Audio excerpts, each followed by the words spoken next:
Hi, welcome to our big comparison video when we're going to take a look at 5 different 24mm full-frame E-mount lenses. So, let's see what's up. Today we're proud to bring you the most comprehensive lens review roundup we have done to date, looking at 5 different full-frame E-mount lenses from Sony, Samyang, Tamron, Sigma and Viltrox, all at the 24mm focal length. The lenses that we shall be reviewing today are the following: the Sony FE 24mm f1.4 GM lens, the Samyang AF 24mm f1.8 lens, the Tamron 24mm f2.8 lens, the Sigma 24mm f2 DG DN lens, and finally the Viltrox AF 24mm f1.8 full-frame lens.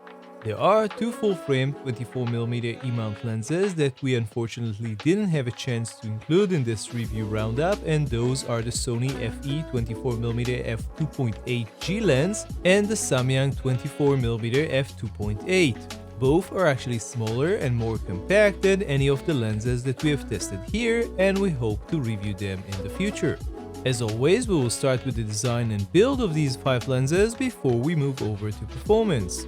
Looking at the optical design of all 5 lenses, the Sony incorporates the most elements, although not the most special elements, a title that is reserved for the Samyang. We shall see later on how all of these are reflected in the image quality of all these lenses. Looking at the build of these lenses, the Sony, Samyang and Tamron are all made from plastic, however it is clear that the Sony has a much more robust premium build. The Sigma and Viltrox are both made from metal. The Sigma is built using magnesium alloy and it is extremely well made like the rest of the company's I series of lenses. The Viltrox is nicely made, although it doesn't seem to have quite the same attention to details, and this reflects in things such as the hood and aperture ring, which we shall discuss later. When it comes to weight, the Samyang takes the lead with only 266 grams, followed by the Tamron at 275 grams. The Viltrox is also fairly light for its size at 385 grams, while the Sigma full metal robust body weighs in at 426 grams. Unsurprisingly, the fast Sony is the heaviest lens in this group at just over half a kilogram. As for size, without the caps and hood, all the lenses are almost identical size at around 8 cm, with the Tamron being slightly shorter at around 7 cm and the Sony somewhat longer at around 10 cm. When it comes to rings, the Samyang and Tamron have only a single ring, while all 3 other lenses have both a focus and an aperture ring. The Sony has a fantastic, smooth and responsive focus ring with great resistance. It is also the only one with a declick option for its narrow but still very well made aperture ring. The Samyang focus/aperture ring offers a bit more resistance than the Sony and it is not as smooth, but it still functions pretty well. Just like the focus ring on the Viltrox lens, the ring on the Samyang seems to lack a bit of texture for better grip. The Tamron has a nice thick and grippy focus ring similar to the Sony, although it might not be as well built and quite as smooth, but it seems to work well. The Sigma has 2 metal rings like the rest of the I series to which it belongs. The front one controls the focus and it is a little too close to the hood in our opinion. The aperture ring moves in nice satisfactory audible clicks, and it can also be set to auto mode if you prefer to control it from the camera. The Viltrox lens has the thickest focus ring with a great deal of resistance. The aperture ring on our sample acted in a very strange way. It had no clicks, but you can hear loud noises when it was turning, so we simply left it on auto mode all of the time. The Tamron and Viltrox lenses have no buttons or switches, and the Sigma only has an AF/MF switch. The Samyang and Sony lenses are a bit more interesting in this respect. Both have a programmable focus hold button, however the Samyang has a custom switch which allows the user to switch between aperture control and manual focus. This feature didn't work for us and we would just prefer a normal AF/MF switch. The Sony does come with an AF/MF switch, focus hold button, as well as a declick switch on the other side. From what we can gather, the Tamron and Viltrox lenses do not seem to include weather sealing. All other 3 lenses seem to include at least a gasket on the mount and offer some level of weather sealing. The Sony, Tamron and Samyang currently only come in an E-mount version. The Sigma also comes in an L mount, and the Viltrox interestingly also comes in a Nikon Z mount. All lenses have a metal mount, but the Viltrox has a USB-C connection for firmware updates next to the mount, which is an interesting design choice. Besides the Sigma, all of the lenses in this review come with a plastic hood. The Sigma has a nice metal hood like the rest of the I series. It is worth mentioning that the Sony is the only one with a soft dark fabric inside the hood and also a small button for unlocking that hood. When it comes to aperture blades, the Sigma, Samyang and Viltrox all have 9 blades, while the Tamron has only 7 and the Sony has 11 blades. We shall see later on in this review how this will be reflected in our bokeh test. When it comes to the filter thread sizes, both the large and fast Sony and the smaller and slower Tamron share a common 67mm thread, which is quite comical given the difference in the sizes of their front elements. As for the other lenses, the Sigma uses a 62mm filter, the Samyang 58, and the Viltrox has a small 55mm front filter thread. We are moving over to performance now, and when it comes to focusing, we looked at several different aspects of each one of these lenses. First, we wanted to see the focus throw of each lens when manually focusing. As you can see, there are big differences here between lenses, and what we discovered is that the Sigma has a non-linear focus, so if you turn the focus ring slower, the focus throw will be much longer compared to turning it more quickly. This is not ideal for focus pulling, and we are not sure if this can be somehow resolved by firmware or by some sort of camera setting. Next, we wanted to test the autofocus both in good and poor lighting conditions using our Sony A1 camera when shooting stills and video. Looking at our test results, it was nice to see that none of the lenses had too much trouble focusing on our target even in low lighting conditions. However, we did notice a few things. Unsurprisingly, the Sony lens seems to have the best autofocus, fast, silent and accurate, but also much smoother with very gradual change in video, which none of the other lenses exhibited. The Samyang, Sigma and Viltrox all impressed us with fast and silent autofocus, although we didn't see the same smoothness as we did with the Sony. In stills, the Sigma was super impressive, being even faster to focus than the Sony. The only lens which did not impress us in this test was the Tamron. Its autofocus motor is audible and moves in steps and doesn't seem to be on the same level as those found in the other lenses. When it comes to image stabilization, none of the lenses that we have tested comes with image stabilization, and we are not aware of any 24mm prime lens which includes this feature.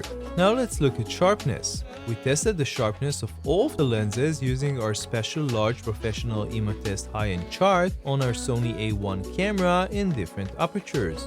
There is no simple way of comparing so many lenses with so many different apertures, so we will do our best to share examples and give our comparative impressions. Wide open at f1.4 at the center of the frame, the Sony is extremely sharp. The corners are also very sharp, although with the camera corrections turned off, they are also plenty dark. There is almost no sharpness to gain by closing down this lens in the center or the corners, which is truly exceptional for such a fast wide lens. The Samyang is a tad soft at f1.8 in the center, it improves a little at f2.8 and gets very sharp at f4. In the corners, the lens is a little soft at f1.8 and improves considerably by f2.8. The Tamron is fairly sharp in the center at f2.8 and becomes very sharp at f4. In the corners, however, you will need to go to f5.6 for very good sharpness and f8 for maximum detail. Also, please note that the Tamron is visibly wider than the other lenses on this review. The Sigma is also very sharp in the center at f2, gaining a tiny bit more sharpness at f2.8. The corners also seems to be very sharp, even wide open. Very impressive. Finally, the Viltrox. The lens seems to be fairly soft in the center at f1.8, It improves a little at f2.8 and gets maximum sharpness at around f4. In the corners, the lens gets good sharpness from around f2.8 and maximum sharpness at around f5.6. For our close-up performance test, we use our new testing rig, which includes special rulers with small electrical components. Before we go into the sharpness data, here are the minimum focus distance numbers we measured from the sensor of the camera as well as the official macro magnification numbers. As you can see, the Tamron has a clear advantage over all of the other lenses that we are testing when it comes to close-up and macro capabilities. Just remember that in order to get that 1:2 magnification, the front element of the lens will have to be about 3 cm away from the target, which can cast a shadow or block some of the light going into the subject. Now let's take a look at close-up sharpness. Close-up wide open at f1.4 in the center of the image, the Sony is just a tiny bit soft. Closing down to f2.8 makes the image very sharp. The corners reach peak sharpness at around f2.8 to f4. The Samyang is a little soft in the center close-up wide open. Closing down to f2.8 improves the sharpness significantly. In the corners, you will need to close down to f4 for good sharpness close-up. The Tamron is not super sharp in the center close-up at f2.8 or f4, and you might need to close down even further if you want maximum sharpness. The corners show a similar story. It is also possible that at such close distance we are also seeing the effects of field curvature. The Sigma is not very sharp in the center at f2 close-up, but it gains quite a bit of sharpness at f2.8 and reaches maximum sharpness at f4. In the corners, things are pretty much the same. The Viltrox is fairly soft in the center at f1.8 close-up, however, at f2.8 the lens is very sharp both in the center and the corners. Moving over to breathing, we tested the breathing on all of the lenses with our Sony A1. You can see in our footage that the Sony, Tamron and Sigma all have very significant breathing. The Viltrox has only slight breathing and the Samyang is in another level altogether here with almost no breathing at all. It is worth mentioning that with the Sony a7 IV you can use the breathing compensation with the Sony 24mm GM lens, but you will lose a small percentage of the frame, so keep this in mind. We tested all 5 lenses for longitudinal chromatic aberrations and surprisingly, none seems to have any significant chromatic aberrations, which is certainly nice to see. In our test, all of these wide-angle lenses showed pretty prominent flare, however there are still some differences that are worth exploring. The Sony shows several small green flares in the center wide open. Wide open, the Samyang has larger but less prominent red and purple flare circles. The Tamron also has larger soft flare wide open, which is mostly red and green. The Sigma's flare is relatively well controlled with large soft circle and 2 small green flares in the center. Finally, the Viltrox has a ton of flare with several large red circles. We would be very careful using this lens against bright light sources. Testing wide-angle lenses for Vignette has always been difficult, and looking at the results that we got emphasizes this problem. Since Sony cameras have pretty good built-in vignette correction, we are not too worried about the accuracy of this test, especially at more closed apertures. Mind you, like with our other tests, in-camera corrections were turned off. The Sony has quite a bit of vignette wide open, and closing down to about f2.8 clears a lot of it. As we just mentioned, we would probably disregard our f4 test in this case. The Samyang has a relatively low vignette wide open, which goes down gradually by f4, although it doesn't disappear completely. For an f2.8 lens, the Tamron has a lot of vignette wide open, which seems to clear mostly between f5.6 and f8. Sigma shows very good vignette performance with relatively little vignette wide open, which gets significantly down between f2.8 and f4 and disappears completely at around f5.6. The Viltrox has a very dark vignette wide open, which clears somewhere between f4 and f5.6. We looked at the geometric distortion of each lens and discovered some interesting things. The Sony is almost completely free of geometric distortion. If anything, the lens actually has a little pincushion distortion, which is not common for wide-angle lenses. The Samyang also showed pretty good results in our test with relatively little barrel distortion. As you can see, the Tamron with its wider angle has a very significant barrel distortion. The Sigma is not as wide as the Tamron, but the barrel distortion it exhibits is quite similar. The Viltrox is almost free of geometric distortion with very minor pincushion distortion on the top edges of the frame. We tested the bokeh of all 5 lenses and found a few interesting things. The Sony has a fantastic clean round circles near the center of the frame wide open which turn oval as you move away from the center. At f1.8 you get the best balance of large light circles with more circular shapes. With the Samyang we discovered that although the out of focus areas look good and the light circles are clean, they are not particularly round even close to the center. With the Tamron, you will need to get very close to your subject to achieve out-of-focus background. The light circles are quite small and not very circular due to the closed aperture. The Sigma has clean light circles that become mostly round at about f2.8, but they are never as large as those of the Sony. With the Viltrox at f1.8, you get fairly large light circles which are mostly round near the center, although they do have some onion rings. We had a chance to shoot with each of the 5 lenses on our Sony A1, and you can see some images on the screen right now, including 2 sets of day and night shots we took from the same position on a tripod with all 5 lenses. So this was an extremely long comparison, and we will try to provide a brief summary of each lens based on our testing with all its pros and cons. The Sony 24mm f1.4 GM lens is unsurprisingly the big winner of this roundup. It has outstanding optical performance, superb autofocus, great build quality and nice features, and it certainly deserves its G-Master title. The only drawbacks of this lens, aside from its high price, are the breathing performance and mediocre close-up and macro capabilities. The Samyang 24mm is a very attractive compact offering by the company. If you're willing to work from around f2.8 or above, you're getting a very sharp lens with nice close-up performance, low vignette and fairly controlled flare with practically no breathing. While the autofocus isn't on the same level as that of the Sony, it seemed to perform fairly well in our test, and aside from the rather basic build quality, the only thing that we didn't like about this lens is the custom switch. The Tamron 24mm f2.8 is the least expensive of the lenses that we have tested. With that said, the lens is quite sharp at f2.8 and very sharp at f4 in the center of the frame. Its biggest selling point is no doubt its super close-up distance and 1:2 macro capabilities, but just remember that you will need to close down quite a bit for sharp results close up. With such low-priced lens, it is no wonder that there are quite a few drawbacks to this lens as well. The flare, vignette and breathing are not particularly good on this lens, but most of all the autofocus seems not to be as good as that of other lenses that we have tested, being noisy and jittery.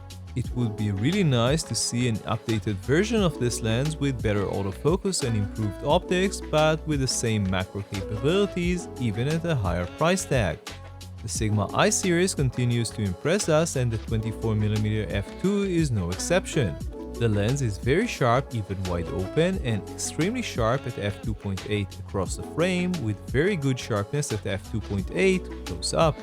Vignette, flare and chromatic aberrations are all controlled above average, and the lens has fantastic build quality. Maybe more importantly, it has super fast focus, faster even than the Sony, although the Sony has an edge in video in terms of smooth transitions.